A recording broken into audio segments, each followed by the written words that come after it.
tacos and tortas, a monster food truck park, and hangover ramen. This week, we're in Los Angeles. Traveling the world to bring you delicious dishes, tasty beverages, and interesting experiences. This is the Destination Eat Drink Podcast on the Radio Misfits Podcast Network. I'm Brent Peterson. Welcome to Destination Eat Drink, the travel podcast for foodies. This is the place where we sample the planet's best dishes and drinks at destinationeatdrink.com, on YouTube, and here on the Destination Eat Drink podcast. This week, my guest is Eunice Reyes. She's a super popular YouTuber with her channel Rated V, where she explores vegan cooking and restaurants all over the world. But before we get to Eunice, could you rate and review the podcast on your podcast app? Just takes a sec, and it really helps me get out the word about our foodie travel thing here at Destination Eat Drink. Eunice Reyes is a foodie vlogger who's been on Destination Eat Drink talking about vegan food in Spain, where she lived, as well as Seattle, another place where she's lived. Now Eunice is based in Los Angeles, and we talk about her fave vegan places for tacos, burgers, and brunch, plus a piping hot soup so good you'll even eat it in the middle of summer. Okay, I'm starving, so let's eat. Destination Eat Drink.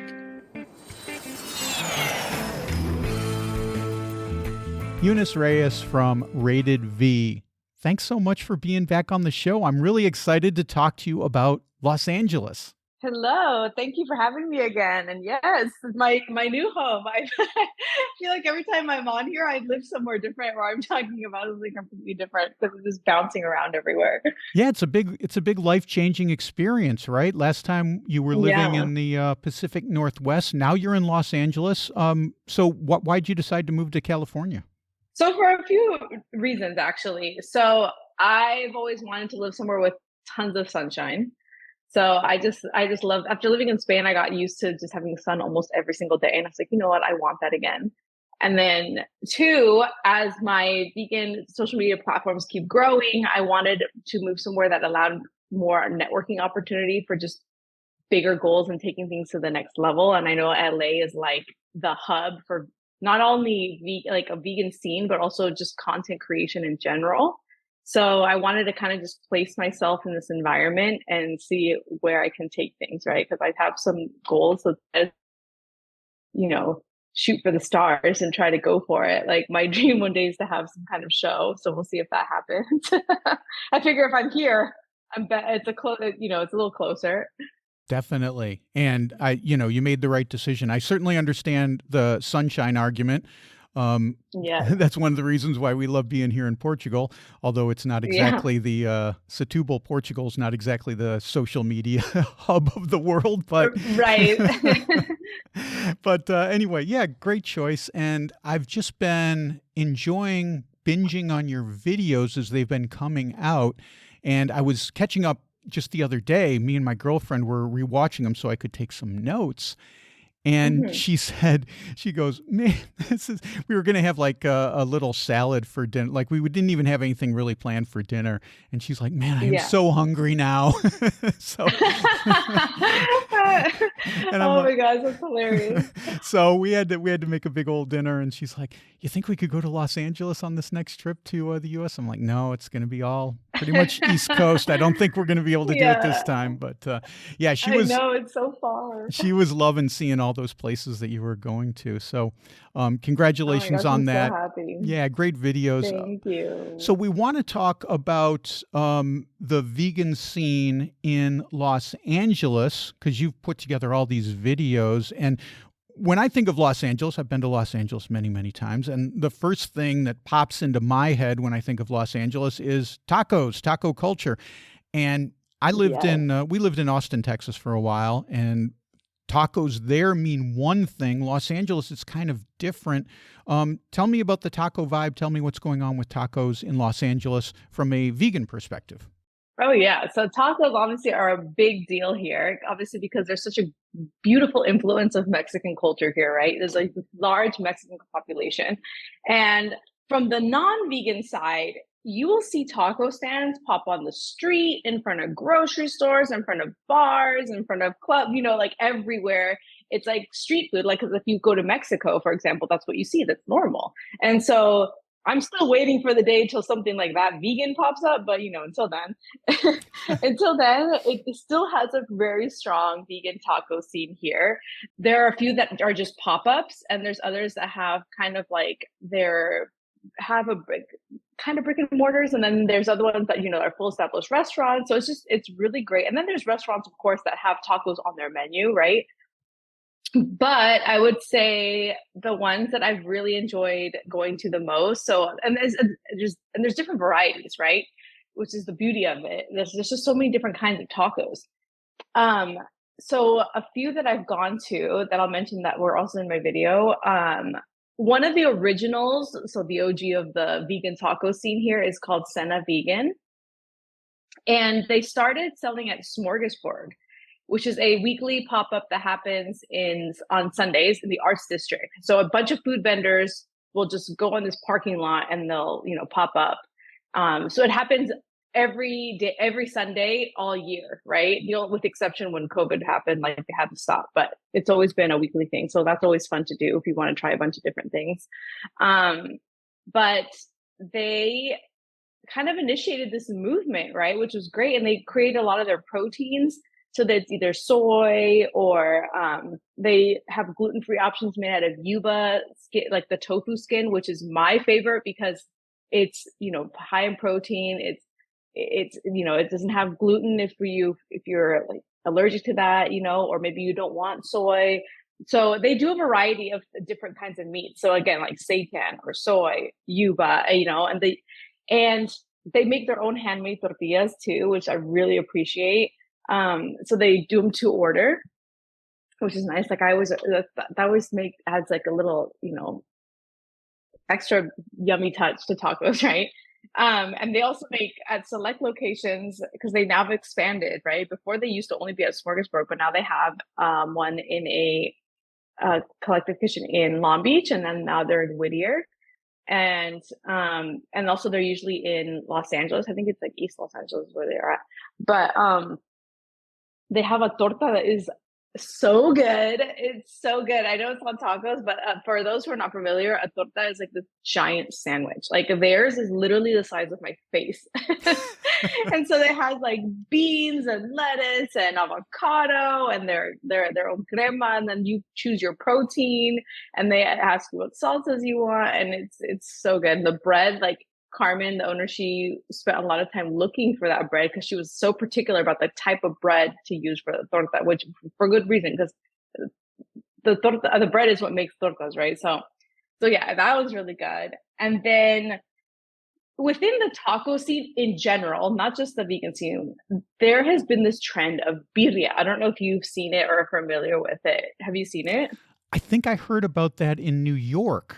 It was going on there. There was a big, it's kind of going on everywhere. Yeah. Okay. Because I think it must have kind of taken off as we were heading out of the US. So I never saw it, but I've heard about it, and I've seen, in fact, Michaela Malazzi, who does a TV show on PBS called Bare Feet, she was telling me about that in New York and said it was a big thing going on there. So you're saying it's in LA too? Maybe it's nationwide by now.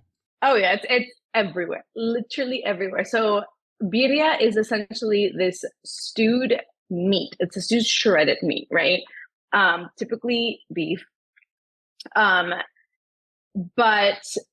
it's taken the world by storm. Like there's different kinds of birria tacos. You can have it on a soft tortilla. You can have them in my favorite ways with the crunchy. You dip. It also comes with consommé. So consommé is like a dipping like soup that comes with it, accompanies it. So you usually dip the taco in this. That's what kind of makes it an iconic birria taco, right? So what they typically do to prepare it is they'll dip the tortilla in this like consommé oil, and then they'll fry it on the comal, on the grill. And so it gets it like crispy because it has the oil on there, right? And it gives it this beautiful red color. So it gets crispy. And then that's when you add the birria meat, which in the vegan case, I've seen it out of so many different things. I've seen it out of mushrooms. I've seen it out of jackfruit. I've seen it out of the yuba tofu skin. And each one is delicious. And I just love seeing everybody's creativity trying to replicate this, right?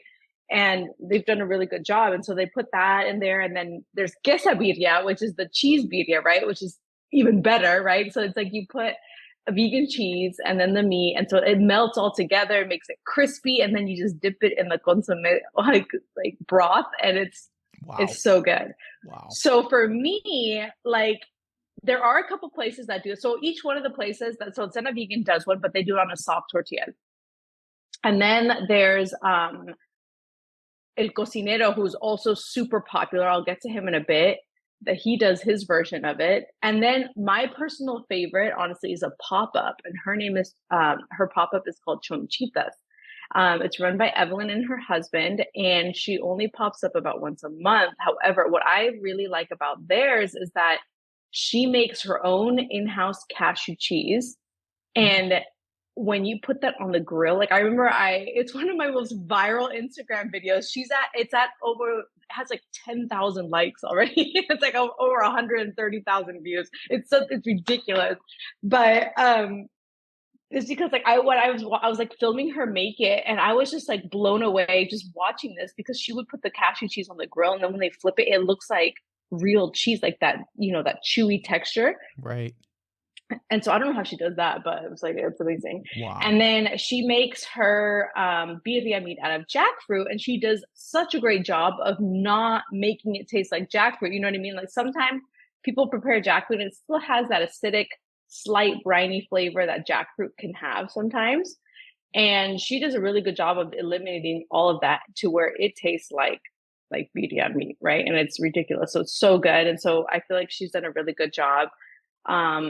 And so the next one that I really enjoyed is, his name is Alex, and he runs El Cocinero. El Cocinero is like near Van Nuys. Like he's in the San Fernando Valley. He's far. Like if you're in the LA area, I'm living in the Long Beach area. So it's like even further. It's like an hour drive.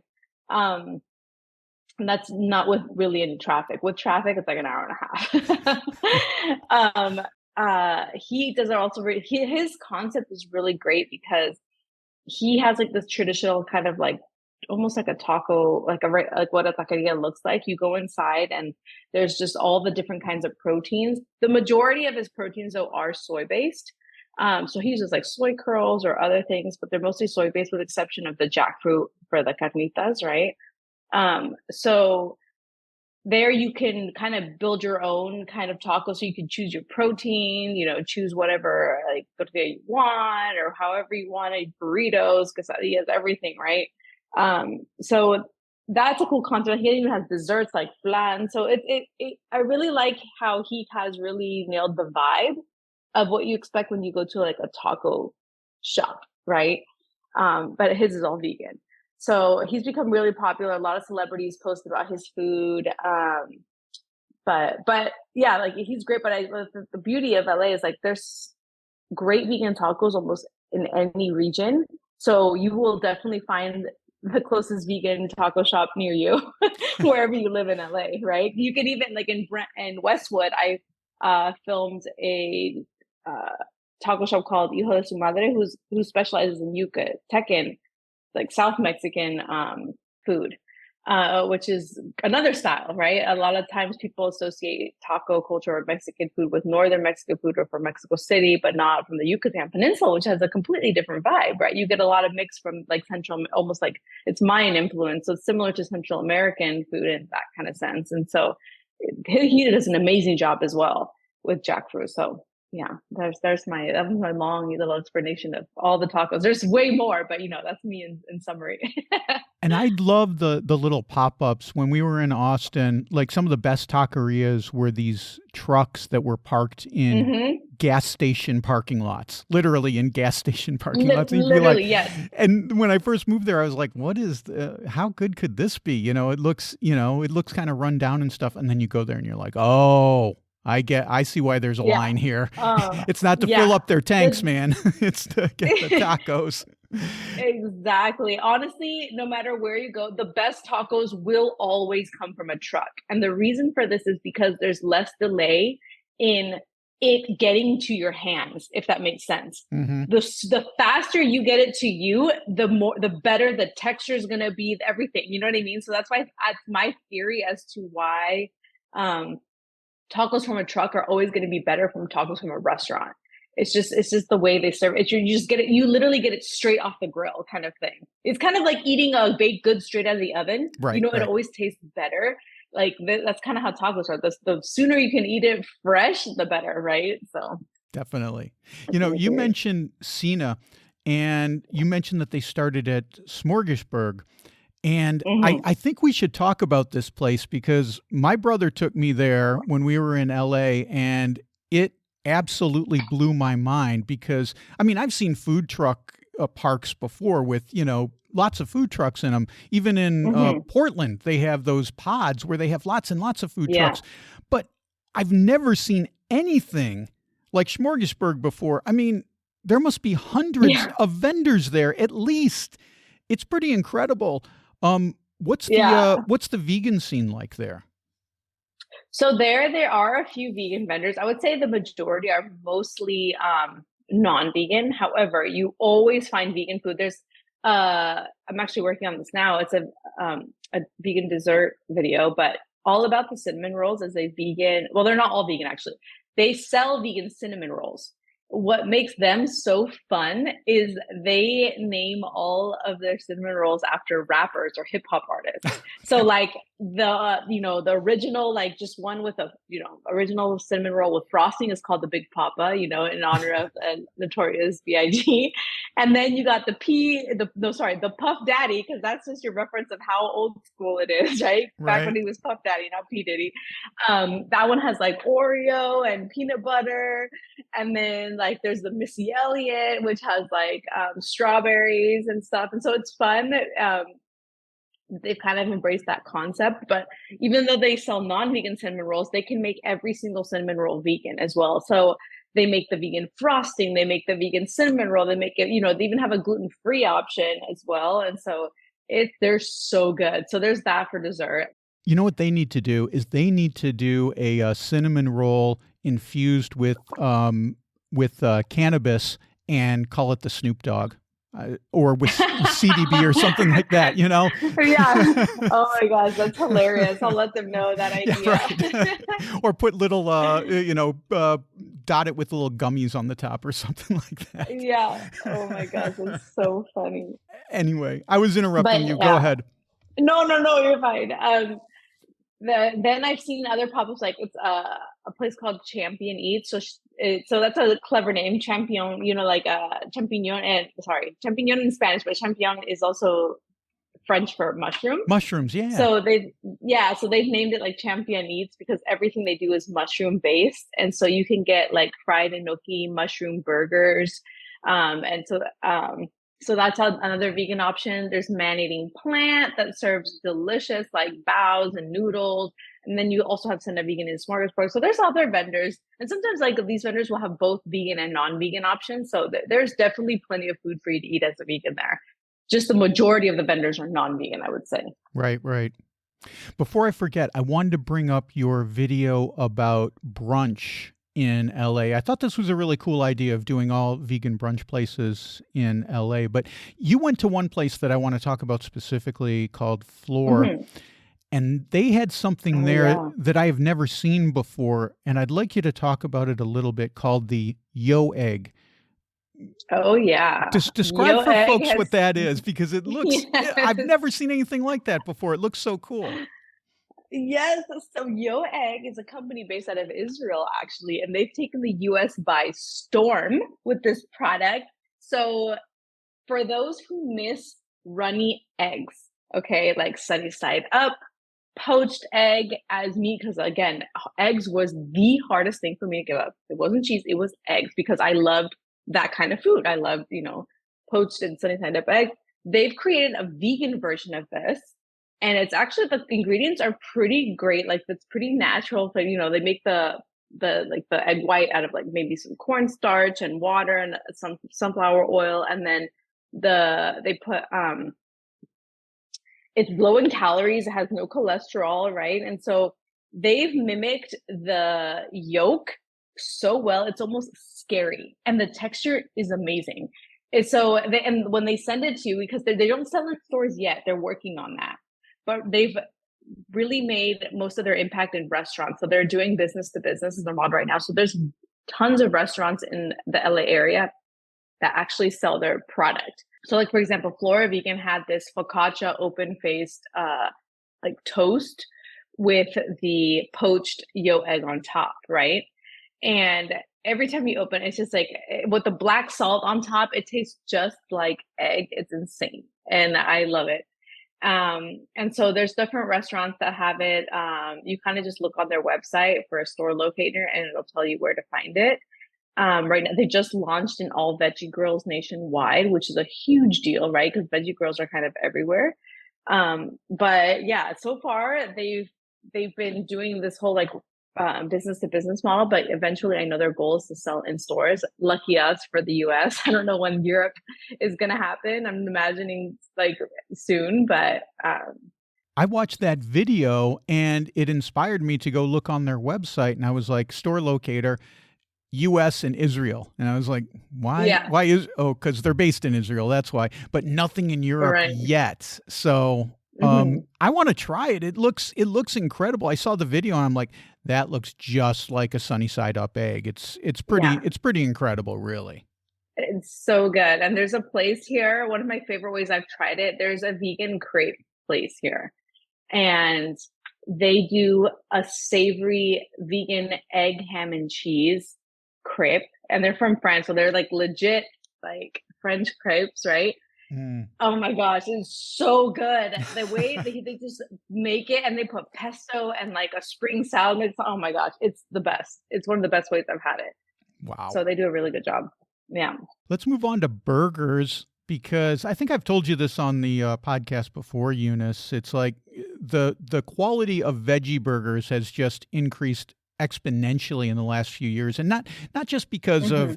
Impossible Burger and Beyond Beef and those. I mean, those are good, but just veggie burgers made from just veggies, and beans and rice and Hmm. stuff like that. They've gotten so much better than they used to be. They used to either be super mushy or Yeah. just dried out with no flavor whatsoever. And that's not the case Right. anymore. There you can get No. really, really, really good veggie burgers. And you did a bunch of veggie burgers in your videos. What are some of your favorites that you like to go to? Okay, so starting off with the most popular ones is Monty's is kind of known to be the most popular. However, I have noticed you'll either love it or you'll hate it. Kind of Hmm. like In-N-Out. Sometimes people say they love In-N-Out, they rave about it, and then people are like, oh, it's overrated, it doesn't taste good. So I mean, kind of see for yourself. I like it. The only thing I think if I go back, I'm gonna ask them to add more like butter or like vegan butter, obviously, to their buns to make it a little more moist. But other than that, like I like them. You know what I mean? Hmm. And they use Impossible meat, so I mean, that I guess that's they're kind of known. Their vibe is known to be like almost like a vegan In-N-Out, because they also have milkshakes and you know, like quote unquote animal style fries, kind of like In-N-Out does, right? But all vegan. So they're really good. I feel like every burger place in California has a vegan version of animal style fries because it's so iconic to California. Like In-N-Out is just iconic. So everybody has kind of done their own vegan copycat of that. Then there's the latest craze has been Heart House, which is Kevin Hart's vegan fast food chain. People have said that the vegan chicken that he makes, which is my favorite, because I've tried the burger there too. It's good. Don't get me wrong. And I love how the bun is extra, but like buttery. It's like oily. You know what I mean? So that I really like. But my favorite is the crispy, like spicy chicken. And people say that that's kind of what he's known for, because he's supposed to be like almost, it's like a vegan copycat of Popeyes, which I've never had. So I don't know if it actually tastes like Popeyes. But so he develops, I guess, his own vegan burger meat and vegan chicken meat. I don't know who he works with or where, but he apparently he has his own recipe, which is kind of nice, right? He's not using any of the major brands. So I thought that was interesting. And Long Beach has really great places. Like this place called Nice Burger that is I just recently tried. It's delicious because so many people would recommend it to me. And again, it's like double cheeseburgers, or if you want a smash burger, there's a place called Bored and Hungry. They do smash burgers. Um, So yeah, there's just like so many places to get vegan burgers here. Like tons. Like anywhere you go, almost every vegan restaurant has a vegan burger. So and you can get all different kinds, right? So um word of mouth is one of my favorites for a crispy vegan fried chicken because they do it out of oyster mushrooms. So again, it's like depending on what your style is and what kind of meat you want. Like if you want like the Impossibles or the Beyonds, there's that. But there's also tons of vendors who do just mushroom based, which is great and my personal favorite too. So there's just a variety here. You mentioned Long Beach, and I don't know that I've been to Long Beach. I mean, I know where I know what it is, but I don't know that I've ever been Mhm. there. How far exactly is it from? If I'm in Los Angeles, how far would I expect to drive to get to Long Beach? Oh, it's just a 30-minute drive. Okay, so it's It's easy, like kind of like everywhere from Los Angeles is a 30-minute drive. right? Even to go to like Santa Monica, it's a 30-minute drive. So it's like it's not far at all. Like without traffic, obviously.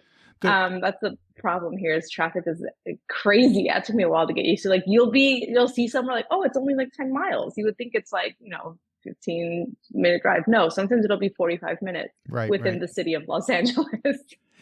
Well, But the reason I ask is because you went to a place in Long Beach called Tofu House, which is a Korean place, and yeah. the thing about Korean food that I think a lot of vegans struggle with is in the United States, at least, all these Korean restaurants are focused on vegan barbecue.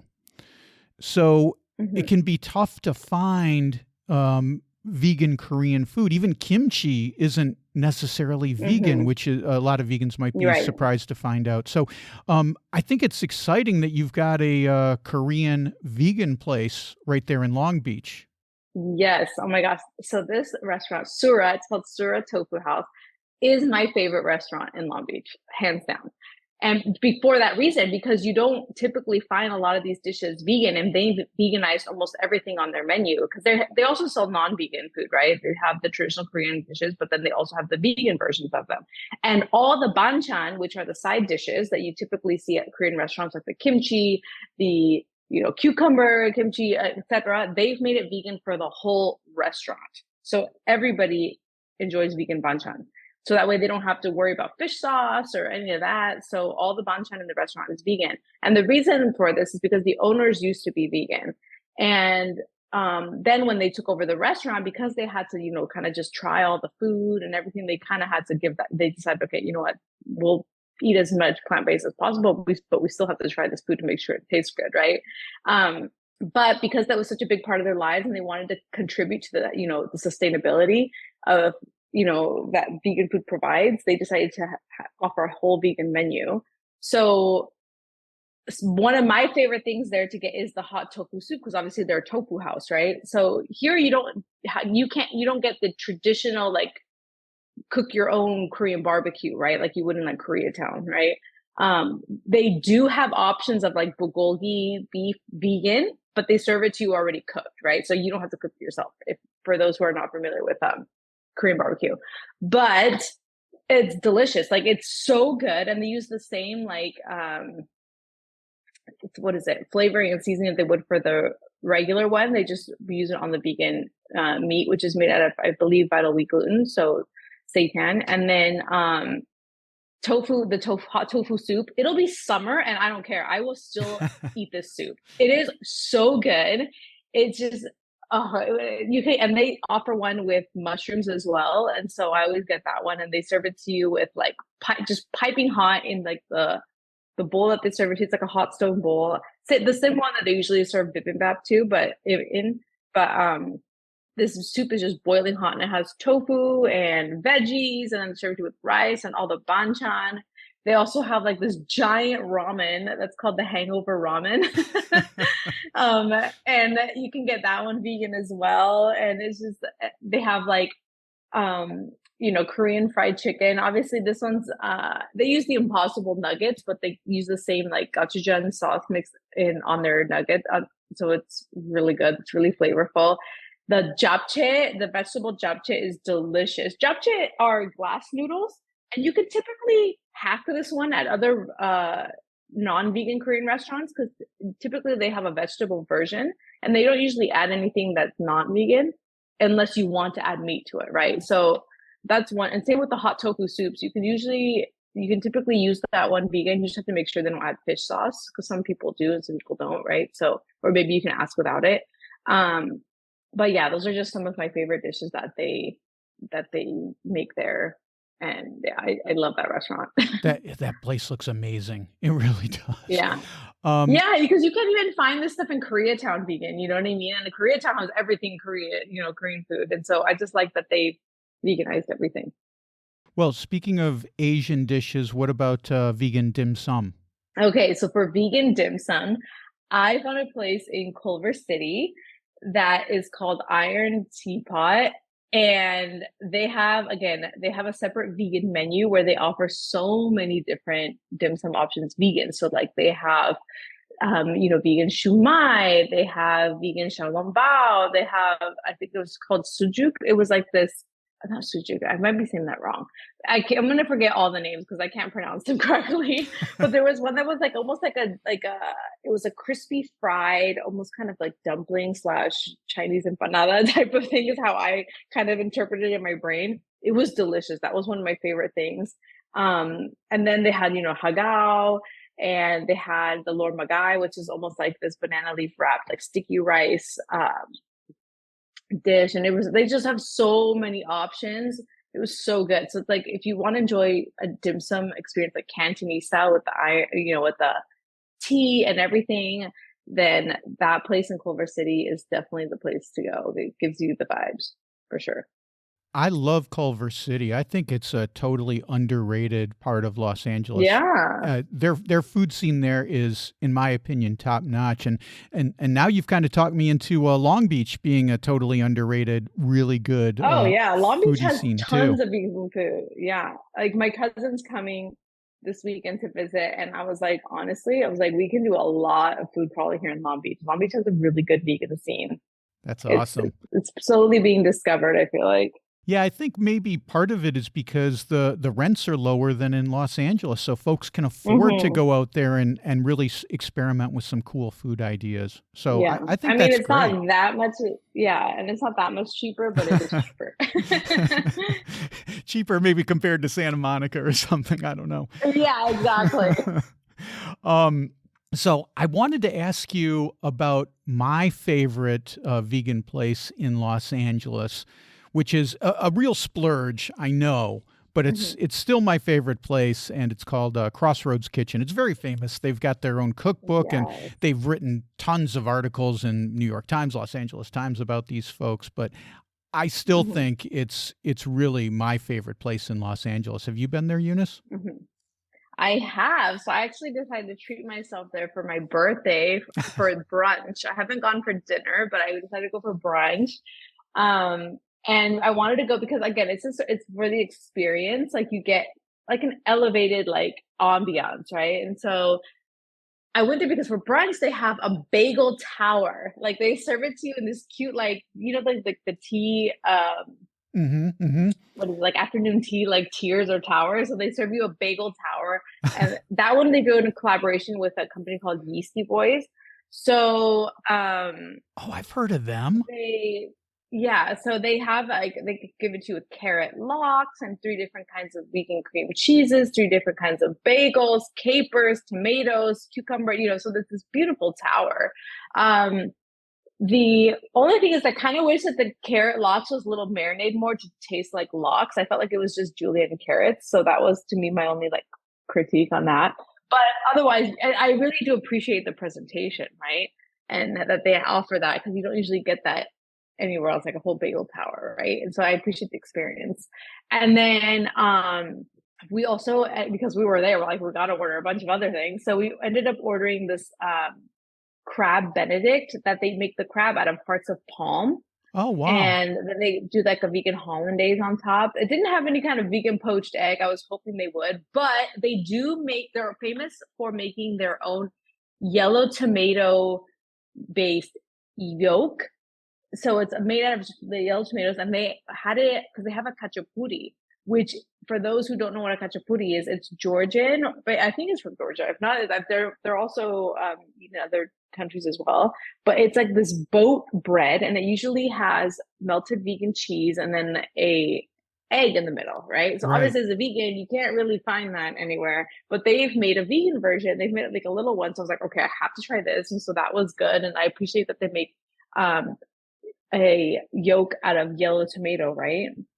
Wow. And it didn't really taste like tomato. It tasted pretty good. So, so there was that. And then we also ended up getting the chicken and waffles, which, I would say the portion for that one was a little smaller. I was hoping that they would make their own vegan fried chicken in the sense of like maybe mushroom based, right? Because there's just so many different creative ways to make it.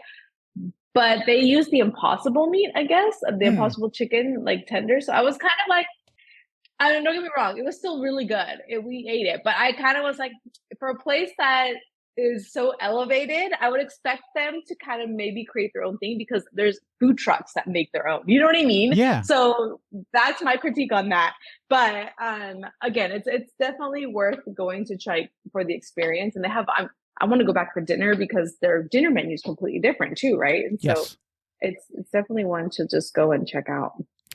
I love their tofu cacciatore with the onions, the peppers, the olives, and the tomato sauce. Ooh. It's pretty mind blowing. Really? Oh my God! Yeah, I have to go for dinner. And another place I wanted to ask you about that I love in Los Angeles, in Echo Park, is called Sage. This is another vegan restaurant that I've just had great experiences at this place. Have you been there yet? I haven't. I need to. I know. Okay, after this, you know what? Maybe I'll go sometime this week or something since my cousins are visiting. Who knows? But I haven't yet to go. So many people talk about it. So yeah, I need to. Their eggplant dishes, their eggplant parm and their eggplant or arrabbiata are out of this world. Ooh, really, really okay, good. noted. Really, really good. Yeah. And then lastly, my favorite place for vegan Thai in Los Angeles is, I'm not sure how you pronounce it, but my brother took me here once called Satda Kitchen, Satdha. Oh. And I think that's in Santa Monica. And they have this green papaya salad with peanut chili lime dressing that will change your life. That will change your religion. I'll have to look that up. You guys like satay Thai, you said? Yeah, Satda Kitchen, Satdha Kitchen in Santa Monica. Okay. So okay, noted. It's really good. So you try those, report back to us. Yes, definitely. Now you've definitely spiked the curiosity. Yeah. Well, it's been great catching up with you, Eunice, and I really look forward to seeing all your new videos. Are you going anywhere else outside of Los Angeles that we can look forward to in the near future? Yes. So for now, I'm working on this vegan dessert video, and I think from there, I'll be taking a pause for the month of August because I am planning to go to Asia for a month in September. So I need to plan. I need the time to just plan, figure out where I'm going to go. I still haven't even bought everything to for there, but I'm planning as of now to go to Taiwan, Singapore, Bali, South Korea, and Tokyo. Wow. And so I'm going to try to do content at each place. But again, this is also my vacation. So I'll film whatever I feel like filming. If people want to research more, they're going to have to Google it. That's so true. It's like we just got back from Milan and, we're going to all these cool places and I'm whipping out the camera and I'm like telling my girlfriend, okay, you got to film. And she's like, are we on vacation or are we working? Which one is going on right now? Because I'm not really sure. Yeah. But it's all fun. It's all fun anyway. She was obviously just teasing, but that sounds like a great trip.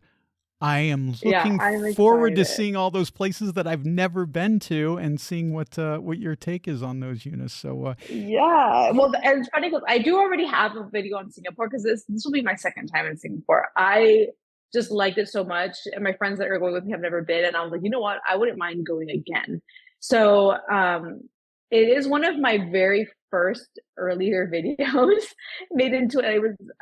published it in 2019. So obviously the quality is a little different, um, but actually I partnered with A Billion Veg. This is when they were still called A Billion Veg, when they had first came out.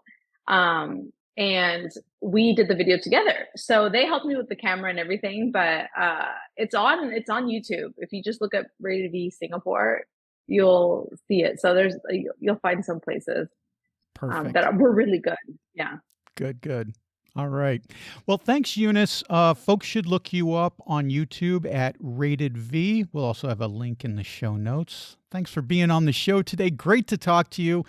Best of luck with your video channel and have fun on your trip to Asia. It sounds wonderful. Thank you so much. Okay. That's Eunice Reyes. You can find Eunice on YouTube at Rated V Food. Check out her videos because they're really good and her personality really shines. I mean, you heard how vibrant she is on the podcast. Well, she's just as much fun on her channel. And if you want more info about the places that Eunice talked about on the show, I've got links in the show notes. You can see that at radiomisfits.com/DED250. That's right, the 250th episode of Destination Eat Drink. Hard to believe I've been doing this for almost 5 years. Every Friday, brand new podcast for you coming out, 250 of them. Thanks for being along for the ride. I appreciate you. Well, that's it for this week. Next week, we are in Milan for Negroni Sagliato and how COVID changed the culture of aperitivo. Until then, get over to destinationeatdrink.com, where I just posted a story about a holiday where we live in the city of Setúbal, Portugal. It's called Bocage Day, and it celebrates the city's most famous poet. I mean, how many places have a holiday dedicated to a poet? Read that at destinationeatdrink.com/blog. I also just posted a video showing how you can make a Portuguese liqueur called ginginha.